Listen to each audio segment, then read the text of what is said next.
பூம்புகார் தொகுதியில் 2026 சட்டமன்ற தேர்தலில் களம் யாருக்கு என்பதை இந்த காணொளி வாயிலாக நாம் பார்க்க இருக்கிறோம். களத்தை பொறுத்தவரையிலும் பூம்புகார் தொகுதியில் முக்கிய தொழில் பிரச்சனைகள், அந்த மக்களின் கோரிக்கையாக விளங்குவது என்ன என்பதை முதலில் பார்ப்போம். பூம்புகார் தொகுதியை பொறுத்தவரையிலும் மீன்பிடி தொழில் மிக பிரதான தொழிலாக இருக்கின்றது. பூம்புகார் தொகுதியை பொறுத்தவரை விவசாயமும் மீன்பிடி தொழிலும் பிரதான இருபெரும் தொழிலாக இருக்கின்றது. அங்கு 13 கிராமங்கள் அமைந்திருக்கின்றது. பூம்புகார் தொகுதியில் 40,000 ஏக்கர் அளவில் விவசாயம், நெல், உளுந்து, பயிர், பருத்தி, நிலக்கடலை உள்ளிட்ட முக்கிய பொருட்கள் தயாரிக்கப்படுகின்றன. பூம்புகார் தொகுதியில் ஊராட்சி மன்றங்கள் மட்டுமே நிறைந்திருக்கின்றது. அந்த தொகுதியை பொறுத்தவரையிலும், பூம்புகார் தொகுதியை பொறுத்தவரையிலும் வெறும் நகராட்சி இல்லாத ஒரு தொகுதி, வெறும் கிராமங்கள் நிறைந்த தொகுதியாக பூம்புகார் தொகுதி இருக்கின்றது. அப்படி பார்த்தோம் என்றால் பூம்புகார் தொகுதியில் பேரூராட்சிகளும் ஊராட்சி ஒன்றியங்களும் தான் நிறைந்திருக்கின்றது. நகராட்சிகளே அந்த தொகுதியில் கிடையாது என்பதுதான் பார்க்க முடிகிறது. இந்த தொகுதியின்படி தமிழர் வரலாறு சார்ந்த நிகழ்வாக தேரழந்தூர் மண்ணில் கம்பர் பிறந்த ஊராக இருக்கின்றது. சிலப்பதிகாரம் தமிழர் அறம் சார்ந்த வாழ்வியலை வாழ்கிறது. கோவலன், கண்ணகி அந்த நிலத்தில் வாழ்ந்ததாக வாழப்படுகின்ற ஒரு நிலமாக அதை மாற்றி படைக்கின்ற ஒரு வரலாறாக அந்த மண்ணில் நிறைந்திருக்கின்றது. அதை பொறுத்தவரையிலும் பார்க்கணும் என்றால் காவேரி, கர்நாடகா காவேரி கடல் இருக்கின்றது அல்லவா, அந்த காவேரி கடல் கடைமடலாக கிருஷ்ணகிரி முதல் திருச்சி முதல் அந்த வழியாக பூம்புகார் தொகுதியில் கரையை கடக்கின்றது, கடக்க வருகிறது. ஆனால் காவிரி பிரச்சனையை பற்றி நம்மளுக்கு தெரியும், எந்த அளவுக்கு போய் கொண்டிருக்கின்றது கர்நாடகாவிலும் தமிழ்நாட்டிலும். ஆனால் சோழர்களின் தலைநகராகவும் இந்த பூம்புகார் விளங்கியிருக்கின்றது. பூம்புகார் ஒரு காலத்தில் பூம்புகாராகவே இல்லை, அது காவேரி பூம்பட்டினம் என்று அழைக்கப்பட்டது. இதனுடைய வரலாறு பார்த்தோம்னா 12,000 ஆண்டுகளுக்கு மூழ்கி இருந்தது என்று தொன்ம இலக்கணங்கள்லாம் எல்லாம் சொல்றாங்க.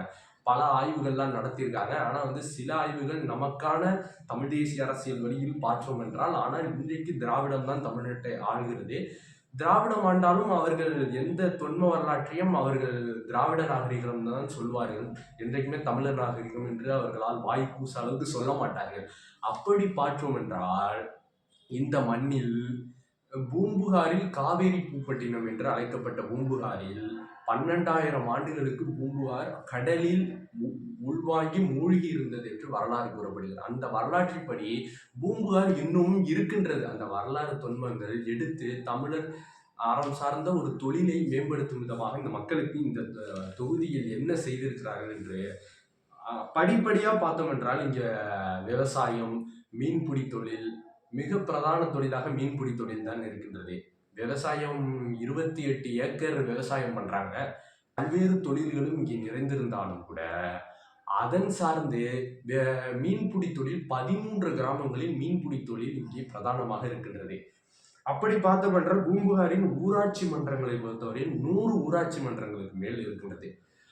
இங்கே நம்மளுக்கு என்ன ஒன்று வருத்தம்னா, இங்கே பூம்புகாரில் வருடம் மாறி மாறி அதிமுக, திமுக, அதிமுக, திமுக என மாறி மாறி ஆண்டிருக்கிறார்கள். ஆனால் தமிழ்நாட்டை மாறி மாறி ஆண்ட இருவரும் திராவிட கட்சிகளும் எதுவுமே செய்யலைங்கிறது தான் உண்மையான நிதர்சனமான உண்மை. அப்படி பார்த்தோம்னா சாக்கடை கழிவு, இன்னும் புதை சாக்கடை கழிவு, கடல் நீர் அரிப்பு, இந்த பிரச்சனைகள்லாம் முக்கிய பிரச்சனையாக பூம்புகாரில் அந்த மக்கள் கோரிக்கை வைக்கிறார்கள். முக்கிய மீன்பிடி தொழிலாளர்கள் எல்லோரும் கோரிக்கை வைப்பது என்னன்னா, கடல் உள்ளரிப்பு எங்களுக்கு இருக்கு, அதன் மூலமா மரங்களை நட்டு எங்களுக்கான பாதுகாப்பை உறுதி செய்ய அப்படின்னு ஒரு கோரிக்கை வச்சிருக்காங்க. அந்த கோரிக்கை பல ஆண்டுகளாக மக்கள் கோரிக்கை வைத்து கொண்டுதான் இருக்கிறார்கள். ஆனால் இந்த தொகுதியில் 6 முறை அதிமுக வெற்றி பெற்றிருக்கின்றது.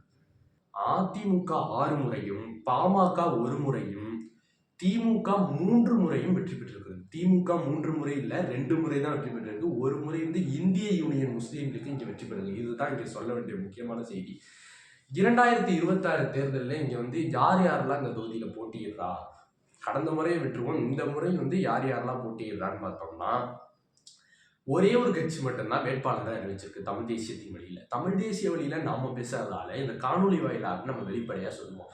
பூம்புகார் தொகுதியில இளைய நல்குடன் என்கிற நாம் தமிழர் கட்சியினுடைய வேட்பாளர் போட்டி கொடுக்கிறார்.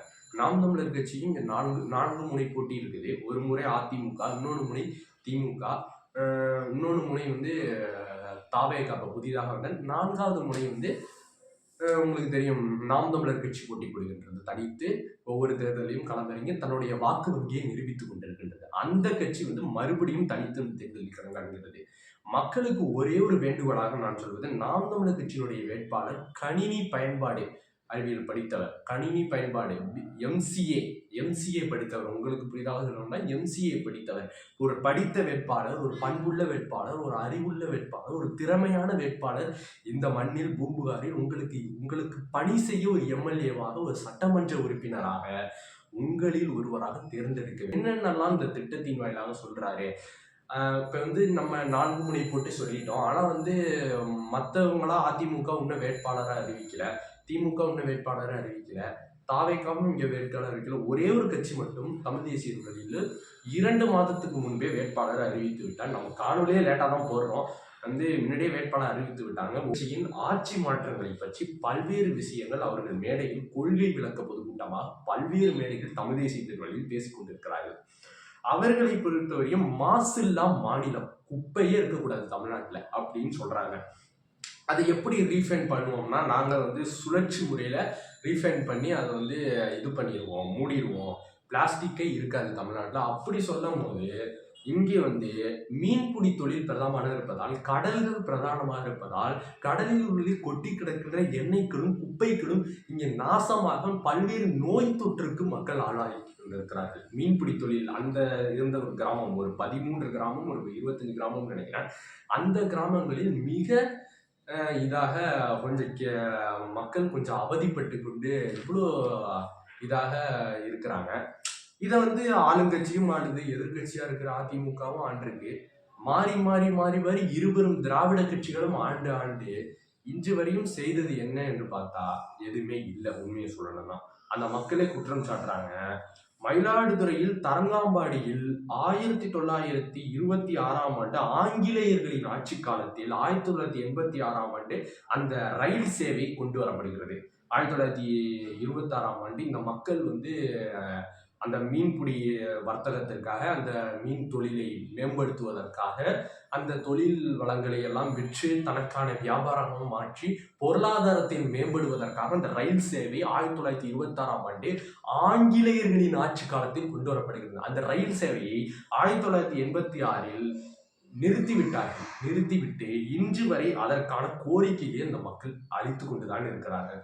இது வந்து மயிலாடுதுறை நாடாளுமன்றத்துக்கு உட்பட்டவங்க பேச வேண்டிய பேச்சு. ஆனா உண்மையிலே சொல்ல போனா இது சட்டமன்றத்துக்கு வராது. ஏன் இதை சொல்றேன்னா, ஒரு சட்டமன்ற உறுப்பினரால் என்ன செய்ய முடியும் என்பதை தான் நான் இந்த இடத்துல சொல்ல கடமைப்பட்டிருக்கேன். இது வந்து நாடாளுமன்றத்துக்கு போன வாட்டி காங்கிரஸ் வெற்றி பெற்றது. காங்கிரஸ் சார்பா மரியாதைக்குரிய காங்கிரஸ் கட்சியினுடைய வழக்கறிஞராக இருக்கிறவங்க தான் இந்த தொகுதியில நின்று வெற்றி பெற்று நாடாளுமன்றத்துக்கு தேர்ந்தெடுக்கப்பட்டாங்க. அவங்க கூட பதவி ஏற்கும்போது முருகனை போற்றின்னு பதவி ஏற்றிருப்பாங்க. அதுதான் பார்த்துருப்போம். அது வந்து பெரிய எதிர்பார்க்கப்பட்டதாக இருந்துச்சு. அவங்க வந்து அவங்க ஆட்சி 2024 வெற்றி பெற்றாங்க. இன்று வரை அவங்களுக்கு ஒரு 1.5 வருஷம் ஆயிடுச்சு. இன்னைக்கு வரையும் இந்த திட்டத்தை பற்றி அவங்க நாடாளுமன்றத்தில் பேசியிருக்காங்களான்னு பார்த்தா பேசவே இல்லை. மக்கள் ஒன்று புரிஞ்சுக்கிட்டு, இந்த திராவிட கட்சிகளும் தேசிய கட்சிகளும் என்னைக்குமே நம் உரிமைக்கும், நம் நிலம் சார்ந்தும், நம் வளம் சார்ந்தும், நம் உரிமை சார்ந்தும், நம் மக்களின் நலன் சார்ந்தும் நிற்பதே இல்லை. என்றைக்குமே நிற்க மாட்டார்கள். இவர்கள் கொள்கை இல்லாதவர்களாக இருக்கின்றார்கள். ஒரு கொள்கை எப்படி சொல்றேன்னா, நான் முதல்ல சொன்ன 4 முனை போட்டியில நாம் தமிழர் கட்சியை மட்டும் ஏன் நீங்கள் விரிவாக பேசுறீங்க? அது ஒரு கொள்கை உள்ள கட்சி. தமிழ் தேசியம் என்ற ஒரு நிலந்த பரப்பை திரும்பவும் பெறுவதற்காக, ஒரு இழந்த பரப்பை நாம் பெறுவதற்காக, நாங்கள் திராவிடர்கள் அல்ல, தமிழர்கள் தான் அப்படின்னு ஒரு சொல்லக்கூடிய, எல்லா நாட்டையும் அவர்கள் ஆளும்போது தமிழ்நாட்டை தமிழர்கள் ஆளக்கூடாதான் ஒரு கேள்வியை நாம் தமிழர் கட்சி ஒரு அறிவார்ந்த கேள்வியை வைக்கிறார்கள். அதன்படி பார்த்தோம்னா, நாம் தமிழர் கட்சியின் ஆட்சி மாற்றங்களை நான் சொல்லும் போது, முதல் வருஷம் இலவசங்களை ஒழிப்போம். இலவசங்களை நாங்கள் ஒழிப்போம். இலவசமே இந்த அவங்க 2016 போட்டி போடுறாங்க. நாம் தமிழர் கட்சி 16 தேர்தலில் போட்டி போட்டாங்க, 234 தொகுதியில. அப்புறமா 2018 வரை இடைத்தேர்தலாம் போட்டி போட்டாங்க. 2019 தேர்தலையும் நாம் தமிழர் கட்சி போட்டி போட்டது. போட்டி போட்டு 2024 போட்டி போட்டாங்க. வெற்றி இல்லை, ஆனால் வாக்கு விகிதம் உயர்ந்து கொண்டே இருக்கின்றது. ஒரு கட்சி வளர்கின்றது, பெரிதாக வளர்கின்றது. ஏன்னா கொள்கை இருக்கின்றது. அந்த கட்சி தனித்து போட்டியிட்டு இந்திய தேர்தல் அங்கீகாரத்தை பெற்று அந்த கட்சி இன்னைக்கு இருக்கின்றது. அந்த கட்சி இதுவரையும் போட்டியிட்ட தொகுதியிலேயோ போட்டியிட்ட இடங்களிலோ எந்த இடத்திலும் நாங்கள் இலவசங்களை கொடுப்போம் என்று சொல்லவே இல்லை. மக்கள் வாழ்வாதாரத்தை நாங்கள் உயர்த்துவோம், மக்கள் வாழ்வாதாரத்தின்படி நாங்கள் அரசியல் செய்வோம் அப்படி என்றுதான் அந்த மக்களின் ஆணும் பெண்ணும் சமம் அல்ல, ஆணும் பெண்ணும் சமம் தான் இவங்க சொல்றாங்க. ஆண் பெண் சமம் அல்ல, ஆணும் பெண்ணும் சமம் தான் அப்படின்னு அரசியல் படி இந்த மண்ணின் மக்கள் சொல்கிறார்கள். அதன்படி பார்த்தோம் என்றால் தரமான இலவச கல்வியை போதிக்கின்றார். தரமான இலவச கல்வியை தொடர்ச்சியான கல்வியில் இருந்து ஆராய்ச்சி கல்வி முதல் முதலமைச்சருக்கு என்ன கல்வி இருக்கின்றதோ அதன்படி கடைநிலை ஊழியர்கள் முதல் அந்த கல்வியை நாங்கள் கொண்டு வருவோம். அதே தான் இங்கே உள்ள பூம்புகாரனுடைய சட்டமன்ற உறுப்பினராக வேட்பாளராக போட்டி போடுகின்ற இளைய நல்குடன் அவர்கள் சொல்கிறார். இளைய நல்குடன் அதை தான் முன்வைக்கிறாரு. என்ன சொல்றாருன்னா, நாங்கள் இலவச தரமான கல்வியை நாங்கள் கொடுப்போம், இலவச தரமான மருத்துவ அரசியலே மக்களுக்கான வாழ்வியல் அப்படின்னு தெளிவான ஒரு அரசியல் இருக்குது. அது மாதிரி பார்த்தோம்னா எல்லா உயிர்களுக்குமான அரசியல்னா தூய குடிநீர். இன்னைக்கு தண்ணீர் கட்டுப்பாடு எங்க வந்து நிற்குதுன்னு எல்லாருக்கும் தெரியும். சென்னை போன்ற, கோயம்புத்தூர் போன்ற, திருச்சி போன்ற, திருநெல்வேலி முதல் கன்னியாகுமரி வரை பெரும் நகரங்களில் குடிநீர் விற்பனைக்குத்தான் வந்துவிட்டது. குடிநீர் சேவை இன்னைக்கு நிறுத்தப்பட்டு விட்டது. குடிநீர் சேவையை அறிந்த மக்களுக்கு புரியும். குடிநீர் இன்னைக்கு கிராமங்கள் பல்வேறு, ஆனா நான் சொல்லும் போதே உங்களுக்கு சொன்னேன் ஒண்ணு, என்ன சொன்னா, இது வந்து பூம்புகார் தொகுதியை பொறுத்தவரையிலும் பேரூராட்சிகளும் ஊராட்சி மன்றங்களும் நிறைந்த தொகுதி. இங்க வந்து நகராட்சிகள் கிடையாது. இங்க வந்து வெறும் ஊராட்சிகள் மட்டுமே நிறைந்த தொகுதி. வெறும் ஊராட்சிகள் சொன்னா வெறும் கிராமங்கள் நிறைந்த பகுதி. இந்த கிராமங்கள் என்பதுதான் இங்க கண்டிப்பா தண்ணி கட்டுப்பாடு இருந்திருக்கும். நானும் பார்க்கும்போது நான் சில இடங்களில் ஒரு 14-12 இடங்களில் ஒரு தண்ணீர் கட்டுப்பாடு வந்திருக்கின்றது. அது இப்ப இல்ல, ஒரு ரெண்டு வருஷத்துக்கு முன்னாடி மக்கள் கோரிக்கை வைத்து போராடினாங்க. அப்படி பார்க்கும்போது இந்த தொகுதியிலும் தண்ணீர் கட்டுப்பாடு இருக்குது. எல்லா தொகுதிகளிலும் 233 தொகுதியிலும் சேர்த்து தண்ணீர் கட்டுப்பாடு இருக்கின்றது. ஆனால் பிரதான தொகுதியாக இவர்கள் என்ன சொல்கிறார்கள், தண்ணீர் தரமான தூய குடிநீரை நாங்கள் கொடுப்போம் அப்படின்னு சொல்றாங்க. பாகுபாடு இல்லாத உயர்தர கல்வி, இலவச மருத்துவம் சொல்றாங்க. அது மாதிரி சாதிவாரிய கணக்கெடுப்பு, சம உரிமை நிலைநாட்டப்படும். உங்களுக்கு இங்க ஒரு கேள்வி இருக்கும், அது மாநில அரசு எப்படி செய்ய முடியும் அப்படின்னு கேள்விப்போம். செய்யலாம். மாநில அரசுக்கு உரிமை உண்டு என்று உச்ச நீதிமன்றமே அறிக்கை கொடுத்திருக்கு. உச்ச நீதிமன்றமே ஒரு இது சொல்லியிருக்கு. மாநில அரசே சாதிவாரி கணக்கெடுக்கும் சமூக நீதி உரிமையும் நிலைநாட்ட முடியும். மத்திய அரசு எடுக்க தேவையில்லை. மத்திய அரசு மக்கள் தொகை கணக்கெடுப்பு எடுக்கலாம். சாதிவாரி கணக்கெடுப்பை மாநில அரசே எடுக்கலாம். அவர்களுக்கான உரிய பங்கை கொடுத்து விட்டால் இங்கே எல்லோருக்குமான வளர்ச்சி, தடையற்ற மின்சாரம், சீரான சாலைகள். இங்க முக்கியமா என்ன சொல்லுங்கன்னா, ஒரு கட்சி இந்திய வரலாற்றிலேயே தமிழ் தேசிய அடிப்படையில பயணிக்கின்ற ஒரு அரசியல் கட்சி ஊழல் கையூட்டு ஒழிப்பு பாசறை வச்சிருக்குங்க. எந்த கட்சியாவது வச்சிருக்காங்க? அது பார்க்கக்கூடிய இன்னைக்கு அதிமுக இருக்கு, திமுக இருக்கு, காங்கிரஸ் கூட இந்திய நாட்டா இருக்கு, பாரதிய ஜனதா இந்திய நாட்டை ஆண்டு கொண்டிருக்கு. அப்படி பார்க்கும்போது ஊழல் கையூட்டு ஒழிப்பு பாசறை வைத்திருக்கின்ற ஒரே அரசியல் கட்சி நாம் தமிழர் கட்சி தான், தமிழ் தேசியத்தின் அடிப்படையில். அவங்க சொல்றாங்க, ஊழலை நாங்கள் ஒழிப்போம். ஊழலுக்கான முதல் விதையே இங்கே பணம் கொடுப்பதில் தான் தொடங்குகின்றது. பணம் கொடுப்பதில் தான் இங்கே ஊழலுக்கான ஒழிப்பு தொடங்குது. அதே மாதிரி அனைவருக்கும் வேலை வாய்ப்பு, பொருளாதார மேம்பாடுங்கிறாங்க. வேலை வாய்ப்பு, பொருளாதார மேம்பாடு, விளையாட்டு. ஒவ்வொரு கிராமங்களும் அண்ணன் சீமானவர்களே பல மேடைகளில் பேசியிருக்கிறாரு. ஒவ்வொரு கிராமங்களிலும் விளையாட்டு உடற்பயிற்சி கூடங்கள் அமைக்கப்படும்ங்கிறாரு. அதன் அனைவருக்கும் உடற்பயிற்சி கூடம், இந்த கிராமங்கள்ல உடற்பயிற்சி கூடம் கண்டிப்பா தேவை. ஏன்னா கிராம பொருளாதார வளர்ச்சி, கிராமம் எல்லாம் பார்த்தோம்னா கிராமத்தின் இளைஞர்களின் நலன் முக்கியம். அதனால பார்த்தோம்னா இங்க வந்து எல்லா கிராமங்கள்லயும் உடற்பயிற்சி கூடம் தேவைதான். அது கண்டிப்பான ஒரு விஷயம் தான். நாம் தமிழர் கட்சி வந்தா செய்வோம்னு சொல்றாங்க, பார்ப்போம். அதுக்கப்புறம் தாய்மொழி மீட்சியே வளர்ச்சி, கலை இலக்கிய பண்பாட்டு மீட்பு காப்புங்கிறாங்க. தாய்மொழி மீட்சியே வளர்ச்சி என்று சொல்றது போல மயிலாடுதுறை மாவட்டத்தை பொறுத்தவரையிலும் 102 டாஸ்மாக் கடைகள் இருக்கின்றன. நான் ஆய்வு செஞ்ச வரையும் 102 நினைக்கிறேன், 115 காமிக்குது, ஆனால் 102 இருக்கு. சரி வச்சுப்போம், 100 இருக்குன்னே வச்சுப்போம். 100 டாஸ்மாக் கடைகள். இங்க உள்ள மக்களுக்கு ஒரே ஒரு எடுத்துக்காட்டா நான் சொல்றேன். இங்க உள்ள பல்வேறு சமய மக்களும் இருக்கிறாங்க, பல்வேறு வேறுபட்ட மக்களும் இருக்காங்க, என் பேச்ச பிடிக்காத மக்களும் இருக்கிறாங்க. எந்த மக்களாக இருக்கட்டும், அந்த இயற்கை வளங்களை அழிக்கிறீங்க. இயற்கை வளங்களை அழிக்கிறத நீங்க அனுமதிக்கிறீங்க. ஆனா இங்க வந்து சாராயம் விற்கிறோம். சாராயம் 100க்கும் மேற்பட்ட டாஸ்மாக் கடைகள் இருக்கு. பூம்புகார்ல மட்டும் எனக்கு தெரிஞ்சு ஒரு 25க்கும் மேற்பட்ட டாஸ்மாக் கடைகள் இருக்கும். மயிலாடுதுறை மாவட்டத்தில் 102னா அந்த மாவட்டத்தில் அந்த தொகுதியில தானே வருது. அந்த தொகுதியில எனக்கு தெரிஞ்சு 25க்கும் மேற்பட்ட சரியா தெரியல. ஆனா 25க்கு மேல இருக்கும். 25க்கும் மேற்பட்ட டாஸ்மாக் கடைகளை நீங்க அனுமதிக்கிறீங்களா? உங்களுக்கு ஒரு கேள்வி கேட்கிறேன். 25 ஒரு எம்எல்ஏ நினைச்சால் மூட முடியும். இன்னைக்கு எம்எல்ஏவாக திகழ்கின்ற அண்ணன் நிவேதா முருகன் திமுக சார்பா எம்எல்ஏவா இருக்காரு அண்ணன் நிவேதா முருகன். அந்த நிவேதா முருகன் நினைச்சா டாஸ்மாக் கடைகளை மூட முடியுமா? முடியாதா? மூட முடியும். ஒரு எம்எல்ஏ நினைத்தா அந்த தொகுதி சார்ந்தது டாஸ்மாக் கடைகளை நிறுத்த முடியும். ஏன் அதை செய்ய மாட்டாரு? ஏன் அதை அவருக்கு செய்ய விருப்பம் இல்லை. ஆனா இதன் மூலம் வியாபாரம் மூலம் இதன் மூலம் மக்களின் சீரழிவை கெடுப்பதற்கு, மக்களின் இந்த தாலியை அறுப்பதற்கு இதற்கு திமுக பயன்படுத்துகின்றதுன்னு தான் சொல்லுவேன். 10 ஆண்டுகளில் பசுமைங்கிறாங்க. இந்த 10 ஆண்டுகளில் பசுமை என்பது எனக்கு கொஞ்சம் மாறுபட்டு இருந்தாலும், ஆனா எப்படி சொல்றதுன்னா, 10 ஆண்டுகளில் என் தாய் நிலத்தை அண்ணன் சீமானந்தன் சொல்லும் போது ஒன்று சொல்லுவாங்க, கிளீன் இந்தியா கொண்டு வரக்கூடாது, கிரீன் இந்தியா கொண்டு வரண்டா, கிளீன் இந்தியா வேண்டாம், கிரீன் இந்தியா கொண்டு வந்தா எல்லாம் கிளீன் ஆயிடும் அப்படிம்பாரு. அது மாதிரி பார்த்தோம்னா 10 ஆண்டுகளில் பசுமை திட்டம் சாத்தியம்தான், சாத்தியப்படும். அது வந்து ஒன்று நினைச்சுங்க, இவ்வளவு விஷயம் சொல்லியிருக்கேன், இதெல்லாம் சாத்தியப்பட்டுருமா? தேவையிலன்னு தான் எல்லாம் பிறக்குது, சாத்தியத்திலேருந்து பிறக்கல. தேவையா தேவை இல்லையா? இந்த மக்களுக்கு எல்லாம் தேவைப்படுது. அதனால நிலமும் வளமும் சார்ந்த தொழிற்சாலை மூலம் வேலை வாய்ப்பு வளர்ச்சி என்ற வேலை வாய்ப்பே வேணான்னு சொல்றேன். இங்க இளைஞர்களுக்கு வேலை வாய்ப்பு தேவை. இங்கே படித்தவர்கள் பூம்புகாரை பொறுத்தவரையிலும் சுமார் 25 வயதிலிருந்து 35 வயதிற்குள்ள எண்ணற்ற இளைஞர்கள் வேலை வாய்ப்பின்றி இன்னைக்கு தவித்துக் கொண்டிருக்கிறார்கள். உங்கள் சார்ந்த தொகுதி சார்ந்து தமிழ் தேசியத்தின் அடிப்படையில் நாம் தமிழர் கட்சி சார்பாக இளைஞர்கள் MCA படித்த ஒரு நல்ல வேட்பாளர் போட்டி போடுகிறார். இங்க எத்தனையோ வேட்பாளர் வென்றிருக்கலாம். நீங்க எல்லோருக்கும் வாய்ப்பு கொடுத்து விட்டீர்கள். அதிமுகவிற்கு 6 முறை கொடுத்து விட்டீர்கள், திமுகவிற்கு 3 முறை கொடுத்து அதில் ஒரு இடம் இந்திய யூனியன் முஸ்லீம் லீக்குக்கும் கொடுத்து விட்டீர்கள். பாமக இங்கே ஒரு முறை வெற்றி பெற்றிருக்குன்னு மாற்றம் முன்னேற்றம் அன்புமணி என்ற அந்த இதன்படி போட்டியிட்டாங்க, தனிச்சலாக போட்டியிட்டாங்க. அவ்வளவு வெற்றி பெற்றிருக்கு.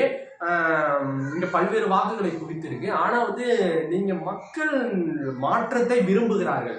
ஆனால் அந்த மாற்றத்தை கெடுப்பதற்காக இங்க பல்வேறு சூழ்ச்சிகள் நடக்கிறது. ஒரு ஓட்டுக்கு பணம் கொடுப்பது, சாராயம் குற்று ஓட்டு வாங்குவது, இந்த கேவலமான விஷயத்துக்கு மக்கள் அடிபணியக்கூடாதுதான் என்னுடைய எடுத்துக்காட்டா நான் இறுதியா கூறுகிறேன். இங்க வந்து தொழில் சார்ந்த விஷயங்கள் நிறைய சொல்லிட்டேன். இங்க தமிழர் வரலாறு நிறைந்திருக்கின்றது. பூம்புகார் உங்களுக்கு தெரியும், எப்படிப்பட்ட தொன்ம வரலாறு நிறைந்த ஒரு 12,000 ஆண்டுகளுக்கு முன்பு இங்கே மூழ்கி இருக்கிறதாக சொல்லப்படுகிறது. ஆனால் உண்மைதான், பூம்புகார் இருந்தது, காவேரி பூம்பட்டினம் இருந்தது, சோழர்களின் தலைநகராக விளங்கியது உண்மைதான். ஆனால் வரலாற்றை நாம் உருவாக்க வேண்டும் என்றால் தமிழ் தேசியம்தான் இறுதி கருத்து. தமிழ் தேசியம்தான் ஒரே வாய்ப்பாக இங்கே அமைந்திருக்கின்றது. தமிழ் தேசியத்திற்கு வாக்களியுங்கள். தமிழ் தேசியத்தின் வேட்பாளராக இங்கே களமிறங்குகின்றார் அண்ணன் இளைய நகுரன் MCA படித்த வேட்பாளர். அவருக்கு வாய்ப்பளித்து அவரை பெருவாரியான வாக்குகள் வித்தியாசத்தில் வெற்றி பெற வையுங்கள்.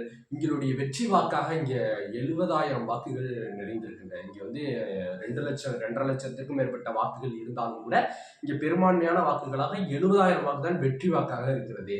இந்த திராவிட கட்சிகளுக்கு இதுவரை நீங்கள் வாக்கு செலுத்தி விட்டீர்கள். அவர்கள் 5 ஆண்டுகள் செய்யாததை அடுத்த 1 ஆண்டுகளில் நட்டு விட மாட்டார்கள். அவர்கள் ஒன்றும் செய்ய மாட்டார்கள். புதியவர்களுக்கு வாக்களிப்போம், புதிய ஒன்றை உருவாக்குவோம். நாங்கள் வெள்ளடிக்க வந்தவர்கள் அல்ல, அந்த கட்டடத்தை இடித்து புதிய கட்டடம் கட்ட வந்தவர்கள், புரட்சியவாதிகள். வாக்களியுங்கள், தமிழ் தேசியத்தின் வழியில் செயல்படுவோம். நன்றி, வணக்கம்.